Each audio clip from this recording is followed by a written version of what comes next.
how to recreate Hansi Flick's Bayern Munich tactics in their historic 8-2 win over Barcelona. This is the first episode of Iconic Battles, a new series where we revisit legendary football matches, analyze the tactics used by the managers, and then recreate either one side or both sides in eFootball. We'll build a team based on these tactics and test them in online division matches.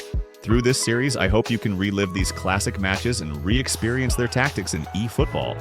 For the first iconic battle, we're diving into Bayern's 8-2 win over Barcelona in the 2020 Champions League, which was one of the most dominant performances in modern football. Let's break down how Flick's 2020 Bayern completely overpowered their opponent. Bayern became the first team to score 8 times in a Champions League knockout game, and the 8 goals were shared by 6 different players, including Lewandowski, who was in his prime season, scoring a career-high 55 goals in 47 games. But this match showed that Lewandowski's impact went beyond his goal-scoring ability. He contributed through link-up play, off-ball movement, and relentless pressing, as well as Thomas Müller, who scored 2 goals, dominating the match with his game intelligence despite not being a physical beast. Barcelona lined up in a 4-4-2, while Bayern used a 4-2-3-1 on paper. However, Bayern also shifted into a 4-4-2, with Müller acting as a second forward.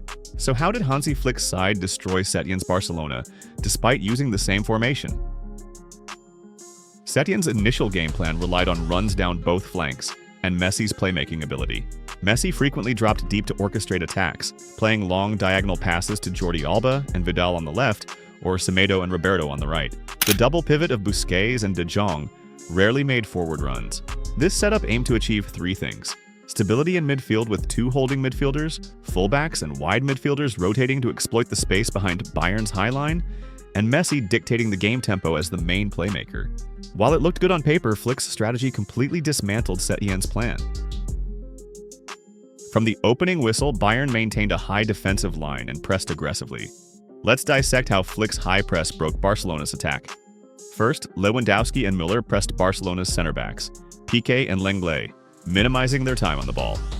Gnabry and Perisic, Bayern's wide midfielders, along with Goretzka, the CMF, tightly marked Busquets, De Jong, and at least one of the fullbacks, cutting off Barcelona's short pass options. Busquets tried to relieve the press by dropping deep, but Goretzka's close marking overpowered him physically. The center-backs were frequently forced to play backward to Ter Stegen, who was then left with no choice but to attempt long balls. However, this led to another problem. Messi and Suarez lacked aerial presence, allowing Bayern's defenders to easily regain possession. When Barcelona managed to break through the press and start their build-up near the halfway line, Bayern immediately switched to a compact mid-block 4-4-2. This strategy cut off passing options for Messi and lured Barcelona into pushing their fullbacks forward. The moment this happened, it marked the beginning of Bayern's goal fest.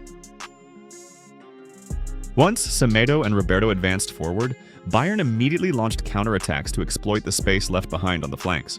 Barcelona's double pivots had to drop deep to stop the counters, but they were easily stretched wide and outnumbered centrally. However, maintaining a high defensive line requires high pressing intensity. When Bayern's press slightly dropped in intensity, Barcelona managed to exploit it with a long ball to Jordi Alba, leading to an own goal by Alaba.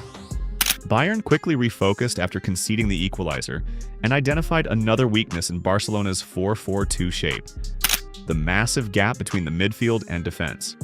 Unlike Flick's compact 4-4-2, the distance between Setién's center-backs and the 2 DMFs was very large. Bayern then positioned their front 4 attackers inside this gap, because once a successful pass was made to them, Barcelona's 4 midfielders were too slow to track back, leaving Bayern's attackers to face Barcelona's 4 defenders directly. With Messi and Suarez aging and unable to press effectively, Bayern's Alaba, Thiago, and Kimmich had the freedom to make line-breaking long passes. With Müller and Lewandowski staying close together, they exchanged quick one-touch passes with the wide midfielders, creating constant overloads against Barcelona's back 4 and generating chance after chance. Setién made little tactical adjustments, allowing Bayern to exploit the same weaknesses repeatedly. This created a positive feedback loop for Bayern. 1, Bayern attacked centrally to exploit the large midfield-to-defense gap, forcing Barcelona's defensive shape to become more compact. 2, Bayern then shifted their focus to the flanks, stretching Barcelona's defense apart again. 3, With Barcelona's shape widened, Bayern attacked centrally once more, repeating the cycle. Alphonso Davies' solo run against Semedo, assisting Kimmich, was a perfect example of Barcelona's defensive collapse. Even though Suarez managed to score a brilliant goal to make it 2-4, Flick's relentless pressing and clinical counterattacks completely dismantled Barcelona's defense. To make matters worse, even Coutinho, on loan from Barcelona, scored twice against them. To recreate Flick's tactics used in this game, we want to recreate 1. Relentless high press. 2. The front four directly facing the opponent's backline. 3rd, fast counterattack down the flanks. So the team playstyle should definitely be quick counter, and the shape should be a skewed 4-4-2. The keeper should be an offensive keeper like Neuer, preferably good at passing. The left CB should be a build-up defender with good passing like Alaba. The right CB Boateng should be a quick and tall destroyer. The left back Alphonso Davies should be an extremely fast attacking fullback and given the attacking instruction. The right back Kimmich can have any playstyle except for defensive fullback. The DMF Thiago should be an orchestrator, and Goretzka the CMF should be a physically strong B2B. The LMF and RMF can have any playstyle that's not a creative playmaker. In the first half of the match, left-footed Perisic played on the left, and right-footed Gnabry played on the right. But in the second half, they exchanged positions. The SS should have good offensive awareness like Müller, and the playstyle can be varied. The CF should be a striker like Lewandowski, either a goal poacher or a fox in the box. By the way, after multiple tests, I'd recommend using attacking level 1 for the whole match to press extremely high and just try to outscore your opponent. Here's the team, the instructions, and the table.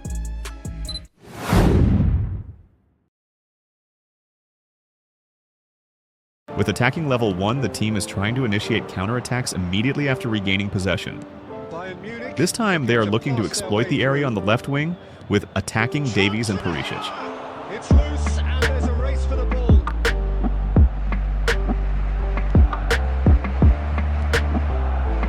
This tactic is extremely aggressive and risky at the same time, so try to outscore your opponent.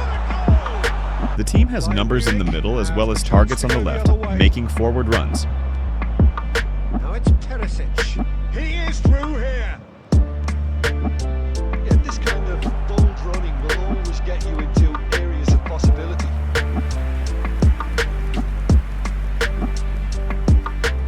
Well, thanks, Karius.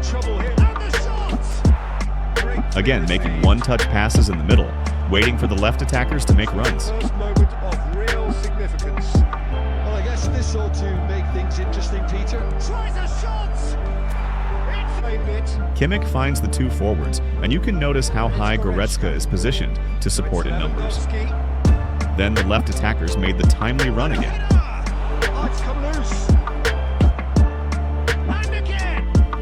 It's great to have a center back who is good at lofted passes like Alaba, constantly trying to exploit the space behind the opponent's right back.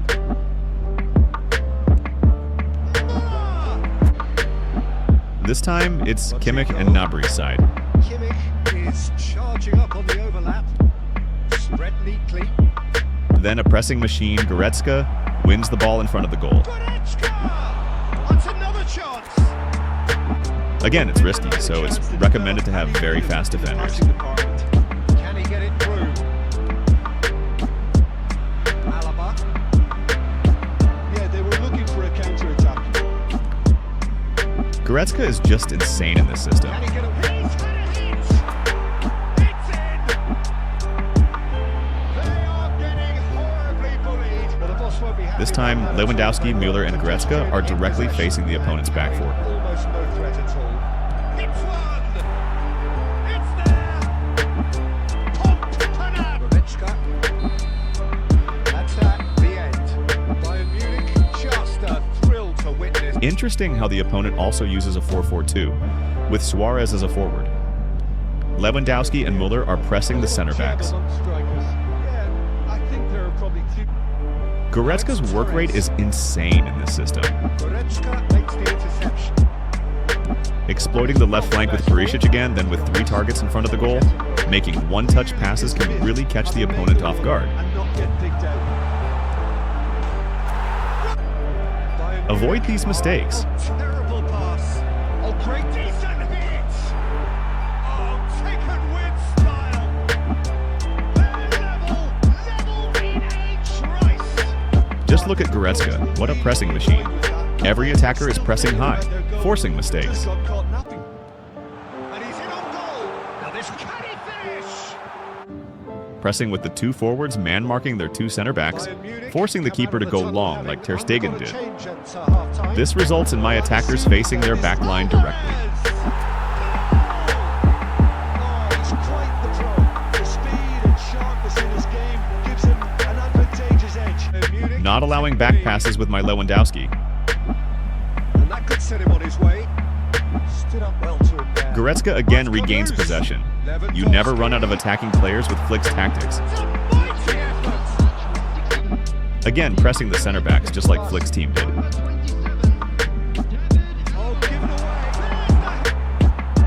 This time, attacking on the right side. Kimmich overlapping, a simple goal from across.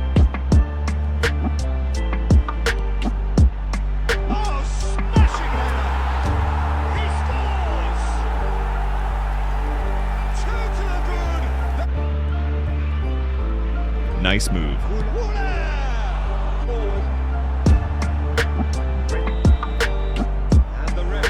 Thank you for watching.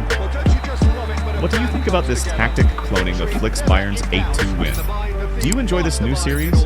Please subscribe, like, and share if you enjoy my content.